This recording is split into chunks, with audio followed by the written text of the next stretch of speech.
এই প্রশ্নটা করবেন বলে লেখা আছে। রূপকথার মতো জনপ্রিয় একটা জুটি তার গল্প সহজে শেষ হতে পারে। কাজে আমি কাহিনী অসমাপ্ত লিখে ছেড়ে দিই। বাকি প্রযোজকরা আছেন, আমার এই ছবি দেবদেবীরা আছেন, তারা কি করবেন, তারা কি করবেন। আপনারা কি পার্ট 2 দেখতে চান? আসলে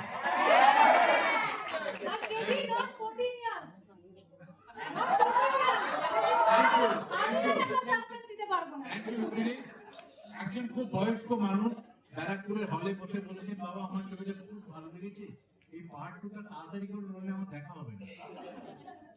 কাজে ডেফিনেটলি এই সবাই একদিন পরিষ্কার করে বলিনি।